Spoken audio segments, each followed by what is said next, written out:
MP में दिग्गज नेताओं की आवाजाही तेज है। कुछ महीने के भीतर ही बीजेपी के कई दिग्गज मध्य प्रदेश का दौरा कर चुके हैं और अब कांग्रेस की महासचिव प्रियंका गांधी वाड्रा सूबे के दौरे पर आ रही हैं। 12 जून को प्रियंका महाकौशल से चुनावी शंखनाद करेंगी। महाकौशल के साथ ही प्रियंका का फोकस विंध्य पर भी होगा। अमित शाह भी विंध्य का दौरा कर चुके हैं, लेकिन अब कर्नाटक का सियासी नाटक खत्म होते ही मध्य प्रदेश की महाजंग में प्रियंका की एंट्री होने जा रही है। प्रियंका के अलावा राहुल गांधी और खड़गे भी मध्य प्रदेश का दौरा कर सकते हैं। चुनाव का वक्त आ रहा है और सभी लोग आएंगे, सभी नेता आएंगे और इसमें कोई दो राय नहीं। राहुल जी भी आएंगे, खड़गे जी भी आएंगे और तमाम नेता जो हमारे पार्टी के वरिष्ठ नेता हैं सब लोग आएंगे और सब मिलके ही इस जैसे इस समय कर्नाटक में चुनाव हो रहा है इसी तरीके से मध्य प्रदेश में भी होगा और मध्य प्रदेश में कांग्रेस की सरकार बनेगी। नरेंद्र मोदी, अमित शाह और जेपी नड्डा के दौरे के बाद लगातार सवाल उठ रहे थे कि कांग्रेस के बड़े नेता कब मध्य प्रदेश आएंगे, लेकिन अब प्रियंका के प्रस्तावित दौरे से ऐसा लग रहा है कि कांग्रेस का केंद्रीय नेतृत्व भी मध्य प्रदेश को लेकर एक्टिव हो गया है। हालांकि बीजेपी कांग्रेस को प्रियंका का यूपी दौरा याद दिला रही है। प्रियंका गांधी के आने से क्या होगा? प्रियंका गांधी तो उत्तर प्रदेश में भी गई थी और उत्तर प्रदेश में तो सफाई हो गया कांग्रेस का। तो प्रियंका गांधी के आने नहीं आने या राहुल गांधी हो चाहे प्रियंका गांधी हो, इससे मध्य प्रदेश में कोई फर्क नहीं पड़ने वाला है। कांग्रेस को मध्य प्रदेश के साथ ही छत्तीसगढ़ और राजस्थान से भी काफी उम्मीदें हैं, क्योंकि 2018 के चुनाव में मध्य प्रदेश की 230 सीटों पर बीजेपी को 109 जबकि कांग्रेस को 114 सीटें मिली थी। लेकिन 2020 में उपचुनाव हुए तो बीजेपी की सीटें बढ़कर 127 हो गईं और कांग्रेस की सीटें घटकर 96 रह गईं। लेकिन 2019 के लोकसभा चुनाव में 29 सीटों में से महज एक सीट ही कांग्रेस जीत पाई थी। वहीं छत्तीसगढ़ की बात करें तो 90 विधानसभा सीटों में 71 कांग्रेस के पास हैं, तो 14 सीटें बीजेपी के कब्जे में हैं। लेकिन लोकसभा की 11 सीटों में से 9 पर बीजेपी का कब्जा है और 2 पर कांग्रेस का। राजस्थान में कुल 200 विधानसभा सीट हैं, इनमें से 99 कांग्रेस ने जीती थी तो बीजेपी को 73 सीटें मिली थी। वहीं 2019 में 25 लोकसभा सीटों पर बीजेपी ने क्लीन स्वीप किया था। लिहाजा विधानसभा और लोकसभा दोनों नजरिए से ये तीनों राज्य कांग्रेस के लिए बेहद अहम है। Bureau report, Bansal news. Bansal news के सवाल नंबर 1, क्या कांग्रेस के केंद्रीय नेतृत्व ने भी एमपी के लिए कोई खास रणनीति बनाई है? सवाल नंबर 2, प्रियंका गांधी का एमपी दौरा कांग्रेस के लिए कितना अहम होगा? सवाल नंबर 3, क्या महाकौशल और विंध्य से ही एमपी की महाजंग लड़ी जाएगी? नमस्कार, मैं हूं शरद द्विवेदी और आज का हमारा मुद्दा है आ रही हैं प्रियंका। नरेंद्र मोदी जी आ चुके हैं, अमित शाह जी आ चुके हैं। नरेंद्र मोदी जी प्रधानमंत्री जो देश के हैं उनके दौरे निरंतर हो रहे हैं मध्य प्रदेश के, और ये सवाल पूछा जा रहा था, चौथा स्तंभ भी पूछ रहा था कि कांग्रेस के बड़े नेता खासतौर से राहुल गांधी जी, प्रियंका गांधी जी कब आएंगे। तो कांग्रेस भी शायद इस सवाल का जवाब ढूंढ रही थी और यही वजह है कि अब प्रियंका जी के दौरे की शुरुआत होने जा रही है। क्या फ़ायदा, क्या नुकसान, नतीजे बताएंगे। नुकसान तो क्या होगा, लेकिन फ़ायदा कितना होता है ये देखने वाली बात होगी। आज यही बताएंगे कि कांग्रेस भी अपनी रणनीति को अब अकॉर्डिंग टू बीजेपी देख रही है, कैसे बीजेपी आगे बढ़ रही है और उसी हिसाब से निरंतर आगे बढ़ने की कोशिश कर रही है, क्योंकि वो चाहती है कि कोई भी ढीलापन उसकी रणनीति में नज़र ना आए। जिस तरह से मेरा कोट आज कुछ ढीला है, कोई भी ढीलापन दिखना नहीं चाहिए। कांग्रेस ये मानती है, क्योंकि टाइट आप रहेंगे, अपनी रणनीति की बात करें या फिर अपने वस्त्रों की बात करें तो आप फिट, चुस्त और दुरुस्त नजर आते हैं। आज इसी अहम मसले पर हम बात करेंगे। जो मेहमान हमारे साथ हैं उनसे मिल लीजिए। मेरे साथ भोपाल स्टूडियो में हैं डॉक्टर हितेश वाजपेयी, जो पूर्व अध्यक्ष हैं नागरिक आपूर्ति निगम के। बहुत स्वागत करता हूं डॉक्टर साहब। हमारे साथ हैं मनोज सैनी जी, एग्जीक्यूटिव एडिटर हैं, पॉलिटिकल एडिटर हैं, उनका मैं बहुत स्वागत करता हूं। और कांग्रेस के महापौर और कांग्रेस लीडर जगत बहादुर जी अन्नू साहब हमारे साथ जुड़ रहे हैं जबलपुर से, उनका भी मैं स्वागत करता हूं। मुझे सुन पा रहे हैं जगत बहादुर जी? उम्मीद करता हूं मैं। थोड़ा ये आवाज़ बंद कर लीजिए, मोबाइल या टेलीविज़न की जो भी आवाज़ है इसको बंद कर लीजिए, नहीं तो ये रिपीट करके परेशान करेगी बीच बीच में हमको। मनोज, सबसे पहली टिप्पणी आपकी। हम लोग बार बार ये सवाल पूछते थे कि कब आओगे, कब आओगे, कब आओगे, और आखिर प्रियंका गांधी का आने की हरी झंडी शुरू हो गई, दिखा दी गई हरी झंडी। बिल्कुल, अब हम कह सकते हैं आ रहे हैं। मोदी आकर चले गए, अमित शाह आकर चले गए, और अब तैयारी कांग्रेस की है, तो प्रियंका गांधी भी आ रही है शरद जी, और संभावना ये भी है कि राहुल गांधी भी आने वाले हैं, और वो बिंद में जाएंगे। यानी एक तरफ महाकौशल में प्रियंका गांधी पहुंचने वाली है, जहां 38 में से 24 सीटें कांग्रेस के पास थी, 13 भारतीय जनता पार्टी के पास, और बिंद को यदि इसमें शामिल कर लिया जाता है तो फिर बिंद में 30 सीटें हैं, 24 भारतीय जनता पार्टी के पास और बाकी सीटें कांग्रेस के पास। तो बड़ा महत्वपूर्ण है, और महाकौशल से एक बड़ा मैसेज देने की तैयारी है कांग्रेस की। जैसा बिंद से प्रधानमंत्री नरेंद्र मोदी ने आकर जो मैसेज दिया है कि हम महाकौशल से बिंद को भी अपने साथ ला सकते हैं, और बिंद में प्रधानमंत्री ने ये कहा था कि रीवा से बहुत नज़दीकी है महाकौशल की, तो हम महाकौशल को अपने साथ जोड़ सकते हैं। यानी वही जो बार बार हम बात करते तकरार की, लेकिन प्रियंका गांधी जब आएंगी तो तैयारियां बड़ी अलग तरह की है। करीब 1 लाख से ज़्यादा लोगों को वहां बुलाने की तैयारियां हैं। जैसे प्रधानमंत्री मोदी की एक बड़ी रैली दिखाई दी थी, उसी तरह एक मैसेज देने का। पर यह बता रहा है कि दोनों ही दल 2023 के चुनाव में बड़े बड़े नेता आते रहेंगे, मोदी आएंगे, अमित शाह आएंगे, और फिर बात करें अभी फिर प्रधानमंत्री, संभावना यही है कि सांची आने वाले हैं। तो आप समझिएगा फिर एक दौरे की तैयारी है, और जो ऊर्जा संयंत्र बना है उसका शुभारंभ वो करेंगे। पहले भी बंसल न्यूज ने कहा था, लेकिन लगभग अब उसकी तरफ भी भारतीय जनता पार्टी की सरकार, शिवराज जी बढ़ रहे हैं। तो आने वाले महीने में दोनों ही बड़े नेता एक बार फिर दिखाई देंगे। लेकिन अब हम ये कह सकते हैं कि कांग्रेस के नेता भी आ रहे हैं। बिल्कुल ठीक है, आ गए कांग्रेस के नेता, आखिरकार आ ही गए कांग्रेस के नेता।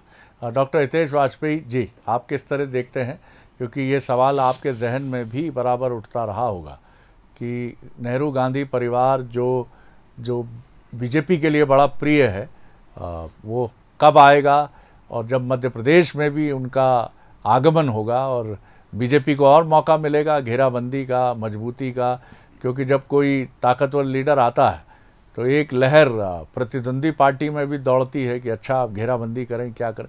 कि बहरहाल वैसे तो आप स्वागत ही करेंगे, कैसे देखते हैं प्रियंका जी के मध्य प्रदेश आगमन? देखिए, मुझे बहुत खुशी है और अच्छी बात है, जैसा आपने कहा कि प्रियंका जी का मध्य प्रदेश की इस धरती पर बहुत अच्छे से स्वागत है। आने वाले 200 दिन हम सब के लिए बहुत महत्वपूर्ण है। लोकतंत्र के उत्सव के रूप में चुनाव होता है, और मध्य प्रदेश तो, और सोचिए साहब, अन्नू साहब प्रथम नागरिक हैं वहाँ के, वो तो संस्कारधानी कहलाता है। तो मुझे लगता है कि हम सभी जो यहाँ के नागरिक हैं अपनी परंपराओं का निर्वहन करेंगे, और नेताओं ने आना चाहिए। देखिए, नेता जनता के बीच नहीं आएंगे तो उनका मुख खुलती नहीं है गठरिया, तो बहुत ज़रूरी है। पर वो दिक्कत वही आपकी कोर्ट वाली है सर। जी जी, जी। कांग्रेस का ढीला ना हो मामला। देख, वो सर आप कैसा भी हो, कांग्रेस तो कांग्रेस है, आपके कोर्ट की तरह एडजस्ट आपको करना है। मैं तो पूरे समय एडजस्ट ही कर रहा हूँ सर। जी जी। तो ये थोड़ा सा मुझे ऐसा लगता है कि कांग्रेस को बदलना होगा जी, और बदली यदि कांग्रेस, जैसा आपके महापौर साहब भी बैठे हैं, मैं उनका वाकई में प्रशंसक हूँ, निर्वाचित महापौर हैं जबलपुर के, तो उनका भी स्वागत है इस कार्यक्रम में आपके माध्यम से।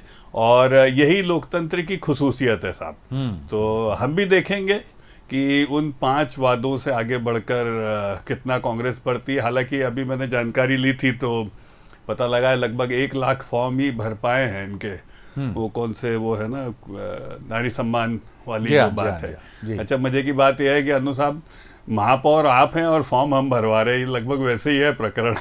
तो आप सोचिएगा कि सरकार में हम है नहीं है और सरकार की तरफ से फॉर्म भी भरवा रहे हैं, उन फॉर्म की कोई वैलिडिटी नहीं है।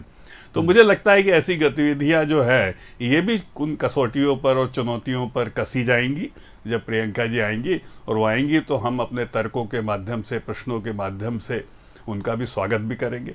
जी, मैं चलिए जगत बहादुर अन्नू जी की तरफ चलूँगा। जगत बहादुर जी, सबसे महत्वपूर्ण बात यही है कि काफ़ी प्रतीक्षा के बाद आपकी जो टॉप हायरकी की लीडर हैं, नेहरू गांधी परिवार की प्रतिनिधि हैं, वो आ रही हैं। महाकौशल एक ऐसा रीजन है जो कमलनाथ जी के लिए पहचाना जाता है, और पिछले चुनाव में अच्छा प्रतिसाद भी उसने दिया था कांग्रेस को। कैसे देखते हैं आप आने के लिए, और कोई ढीलापन ना रहे, एक कसावट रहे, क्योंकि कसावट एक बड़ी ज़बरदस्त चीज़ है। और अभी मध्य प्रदेश में कांग्रेस और बीजेपी कसावट के इसी फार्मूले के साथ आगे बढ़ रहे हैं। जी नमस्कार जी। जी जी देखिए, कसावट रहेगी और सब कुछ बहुत अच्छे से होगा।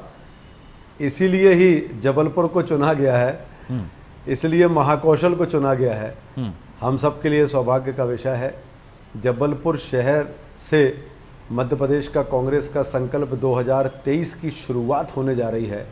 यह हम सब के लिए सौभाग्य का विषय है। ताकत लगाना है, ताकत भीड़ इकट्ठा करना है, ये विषय नहीं है। मुझे ऐसा लगता है ये विषय नहीं है। प्रियंका जी आ रही हैं, प्रियंका जी जबलपुर में आएंगी, अपने आप भीड़ होगी, लोग आएंगे। जो हमारे कांग्रेस के कार्यकर्ता नेता होते हैं, हमारे जैसे कार्यकर्ता लोगों को सिर्फ जानकारी देते हैं। लोग अपने अपने साधनों से, अपने अपने तरीके से प्रियंका जी को सुनने के लिए जाते भी हैं सब जगह। यहाँ भी आएंगे और यहाँ भी उनको सुनेंगे। क्या होने वाला है आगे, जब हमारी कांग्रेस की सरकार, कमलनाथ जी की सरकार जब मध्य प्रदेश में आएगी, तो क्या मिलेगा आम जनता को, क्या फ़र्क होगा कि सत्ता आने पर शासन करने वाली भारतीय जनता पार्टी का क्या रोल था, और शासन में आने पर, सत्ता में आने पर सेवा करने का काम जो कांग्रेस पार्टी करेगी, उनसे आम जनता को क्या मिलेगा। यह प्रियंका गांधी जी के आने के बाद महाकौशल और जबलपुर में जरूर आ रही हैं, पर शंखनाद मध्य प्रदेश का है ये। चलिए, बड़ी संतुलित सर और बड़ी बिल्कुल क्लासिक टिप्पणी की है आपने, जिसमें कहीं कोई इधर उधर कोई चीज़ नहीं ढूंढ पाया मैं, न कोई बढ़ चढ़कर आपने दावा किया। आपने मेयर प्रेजेंटेशन ऑफ फैक्ट्स किया, यानी तथ्यों का बिल्कुल वैसा प्रस्तुतिकरण। कमाल है सर, बिल्कुल बढ़िया। अभी मुझे लगता है आपको प्रवक्ता होने में थोड़ा समय लगेगा, क्योंकि जैसे हम एंकर बहुत बढ़ चढ़ के हवाई दावे करते हैं, वैसे माफ़ कीजिएगा डॉक्टर हितेश वाजपेयी के लिए नहीं है ये टिप्पणी, और ना अन्य प्रवक्ताओं के लिए, नहीं तो मुझे कोई बख्शेगा नहीं। बहरहाल मनोज जी, मुझे ये समझाइए, एक बड़ा लीडर जब आता है, जैसे नरेंद्र मोदी जी आते हैं और अमित शाह जी आते हैं, तो एक पूरी पार्टी में संचार होता है।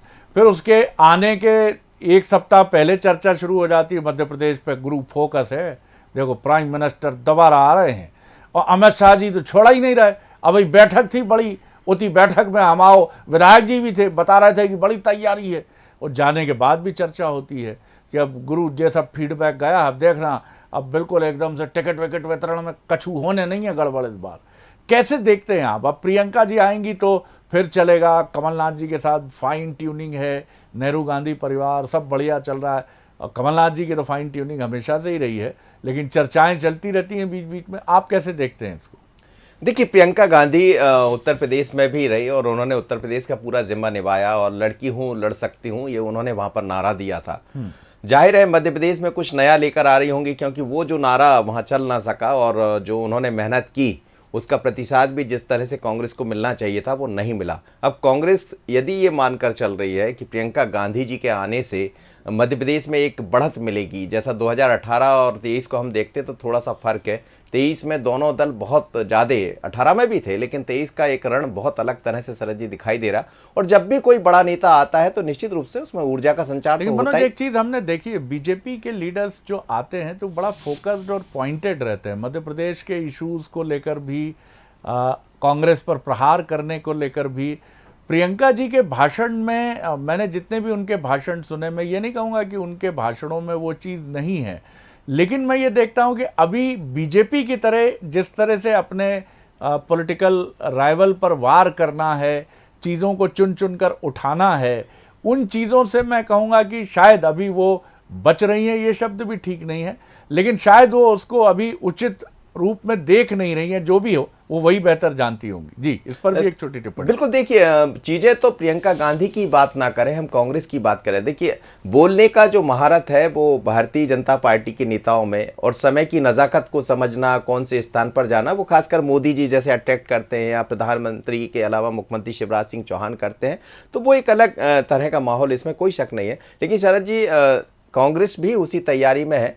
पर बड़ी बात यह है कि हम बोलते समय कुछ ऐसा बोल जाते हैं जो कांग्रेस के अधिकांश हमने देखा, जब चुनाव, चाहे गुजरात की बात करें, अभी हाल ही में हम कर्नाटक को देख रहे हैं कि सब कुछ ठीक होते होते भी कुछ ऐसा हो जाता। तो हमें लगता है जब प्रियंका गांधी यहाँ आ रही होगी तो उस चीज से वो निश्चित रूप से समझ रही होंगी।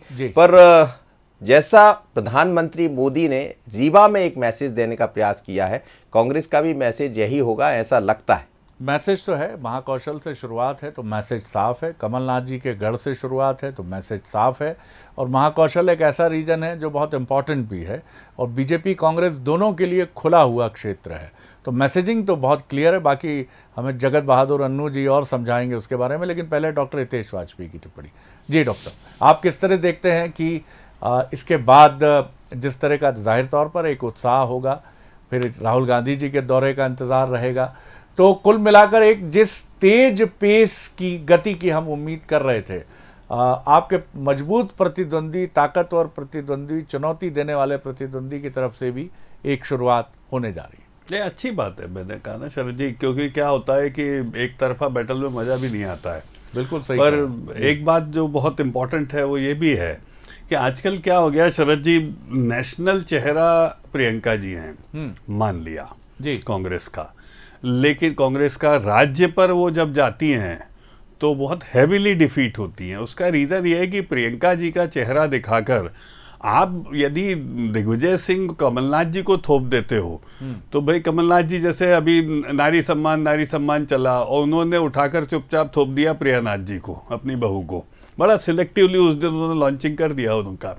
तो ये भी तो लोग देखते हैं ना कि भाई एक और प्रियंका जी है, खड़े होकर कोई बात कह रही है, लेकिन अंत में वोट मांगने वाले कौन हैं? तो वो सर प्रूवन डिफॉल्टर्स हो जाते हैं कि 15 महीने में कमलनाथ जी की तरफ से कोई योगदान न जबलपुर को कुछ मिल पाया, न स्टेट को मिल पाया।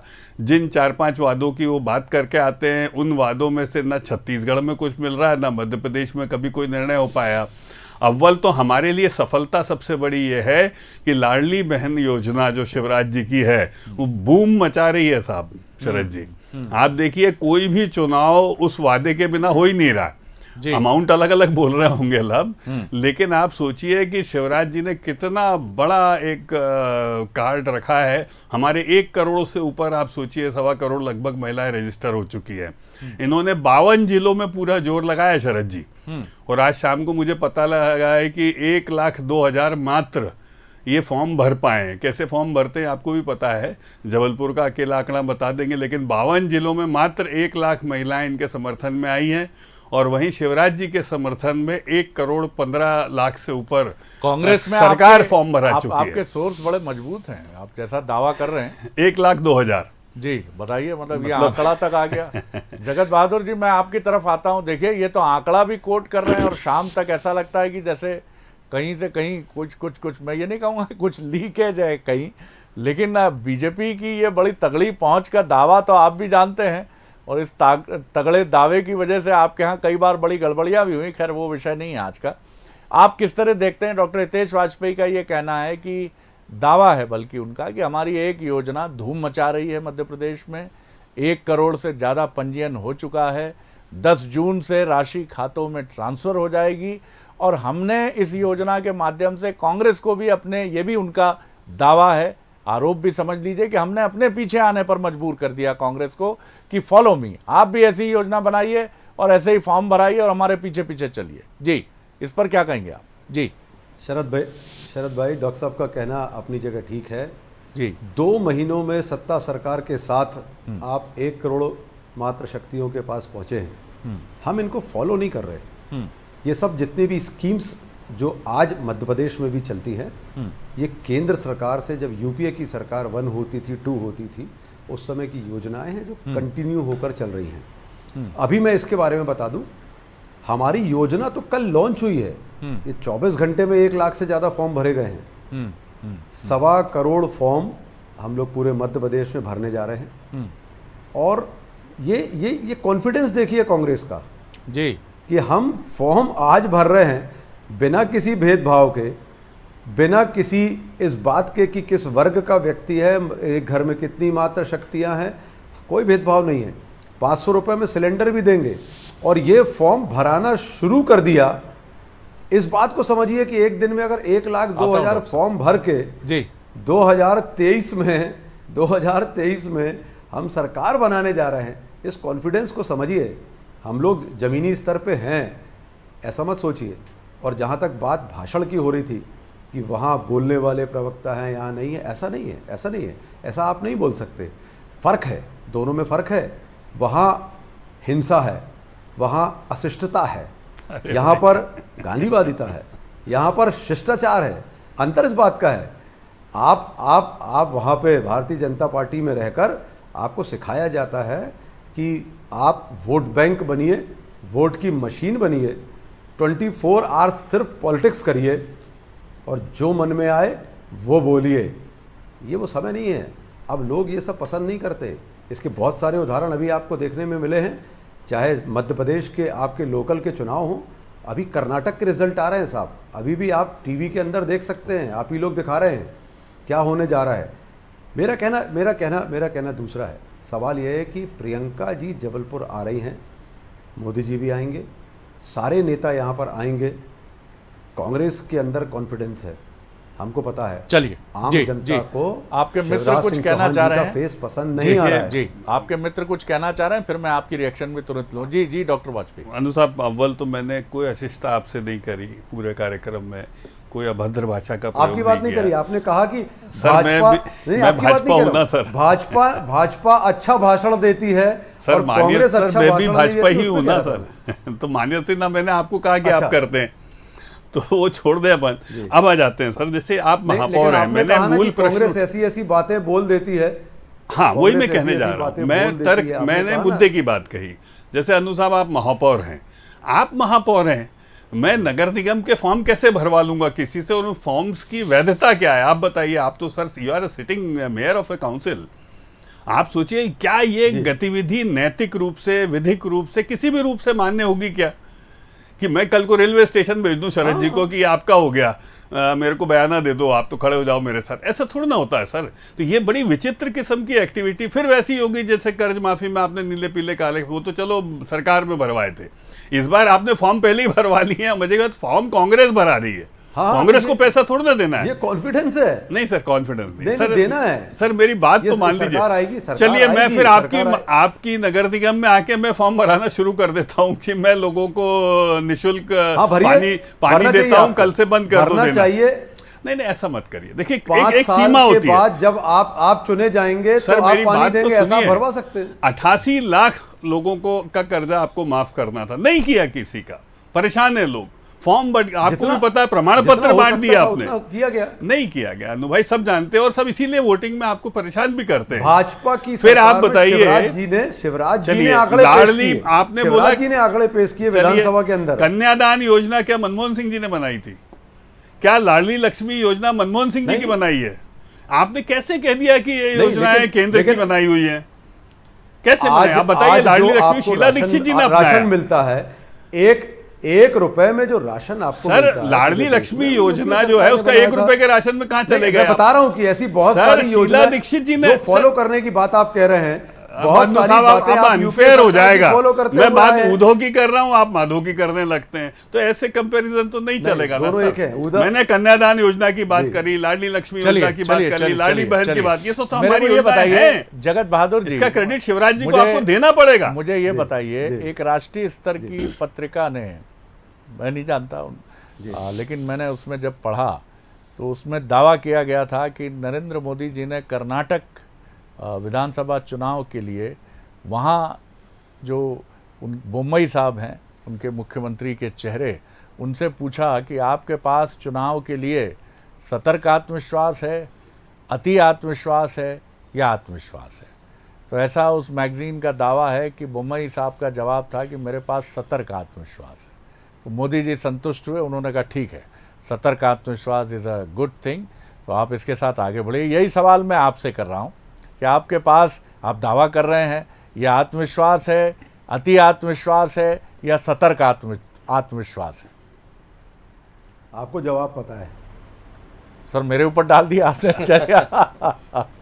नहीं जी जी जी जी जी चलिए मनोज, मैं कंक्लूड करते हुए आप एटीट्यूड कह रहे हैं। हाँ जी, बोलिए जगत जी, बोलिए। जी जी बोलिए। पॉजिटिव एटीट्यूड के साथ, सतर्क आत्मविश्वास के साथ हम लोग आगे बढ़ रहे हैं। हम लोगों ने 18 में मैंडेट पाया था और इस बार हम लोग 23 में अच्छे मैंडेट के साथ मध्य प्रदेश में आने वाले हैं, उसकी हम लोग तैयारी कर रहे हैं। जी जी जी, शुभकामनाएं कांग्रेस को भी, बीजेपी को भी। जी, आप दोनों, जैसा डॉक्टर हितेश वाजपेयी ने कहा, आप दोनों बहुत मजबूत प्रतिद्वंदी हैं और मध्य प्रदेश के चुनावी रण को आप हमेशा रोचक बनाते रहे हैं, क्योंकि चुनाव के आप ही लोगों की तरह, एक विद्यार्थी की तरह मैंने देखा है कि कई बार मध्य प्रदेश में 1.5 से 2% मतों के हेर फेर से बाजी कांग्रेस या बीजेपी के पास गई है और मैक्सिमम 5 से 8% मतों का हेर फेर, वोट स्विंग जिसको हम कहते हैं, वो सरकार बनाने में कामयाब होती है। तो बड़ी मनोज, कंक्लूडिंग रिमार्क, वक्त बहुत कम है मेरे पास, बहुत संक्षेप में। जी देखिए शरद जी, सतर्क आत्मविश्वास तो मुझे लग रहा है दोनों ही तरफ है इस बार, और सतर्कता बरतना ही होगा दोनों ही दलों को, क्योंकि पिछली बार की यदि हम चुनाव को देखते हैं तो बहुत कम जीत हार का अंतर था दोनों में। हाँ, ये जरूर है कि वोटा परसेंटेज भारतीय जनता पार्टी का ज्यादा था, लेकिन प्रियंका के आने से एक ऊर्जा यहाँ भी बढ़ेगी, और यदि लगातार जैसा हम देख रहे हैं प्रधानमंत्री या अमित शाह आ रहे हैं तो वहां भी दिखाई देगा। पर इंदिरा से तुलना प्रियंका की होती रही शरद जी, अभी बोलने की बात हो रही थी, और जब इंदिरा जी मंच से बोला करती थी तो लोग वहां रुक जाया करते थे। लोग एक तरह से कहा जाता था इंतजार हुआ करता था, वही इंतजार प्रियंका को भी यहाँ करवाना पड़ेगा, क्योंकि चैलेंज, चुनौतियां सामने वाली पार्टी से भी है। बहुत बिल्कुल ठीक कहा आपने, और मुझे लगता है इसी बिंदु पर हम आगे किसका सतर्क आत्मविश्वास रंग लाता है। जगत बहादुर जी का कहना है कि सकारात्मक रवैये के साथ हम आत्मविश्वास से भरे हैं। बीजेपी भी, जिस तरह से प्रधानमंत्री के बारे में उस मैगजीन का दावा है कि सतर्क आत्मविश्वास शब्द पर वो प्रसन्न हुए, तो एक कॉशस कॉन्फिडेंस जिसे आप कहिए, सतर्क आत्मविश्वास के साथ बीजेपी मोर्चे पर डटी है। और मुझे आज की बातचीत में अच्छा ये लगा कि जगत बहादुर जी की शालीनता ने डॉक्टर हितेश वाजपेयी के हृदय पर अपनी छाप छोड़ी, और कई बार मैं विजिबली उनको देख रहा था कि वो साफ तौर पर सहमत नहीं थे, लेकिन वो कोई ऐसी भी टिप्पणी करने के लिए विवश नहीं हुए जैसी आमतौर पर डिबेट में होती है। शायद ये जबलपुर के प्रथम नागरिक के प्रति उनका सम्मान भी है और उनका सदाशयी रवैया भी है, लेकिन शालीनता दा जवाब नहीं सर। तो इसको लेकर तो आगे बढ़ना चाहिए हम एंकर्स को भी और हमारे सामने बैठे राजनीतिक मेहमानों को भी, और आज की बातचीत उसका एक बड़ा अच्छा एग्जाम्पल रही। बहुत शुक्रिया डॉक्टर वाजपेयी, शुक्रिया जगत बहादुर जी, शुक्रिया मनोज जी। आगे देखिए छत्तीसगढ़ आज का मुद्दा, फाइनल फीडबैक। नमस्कार।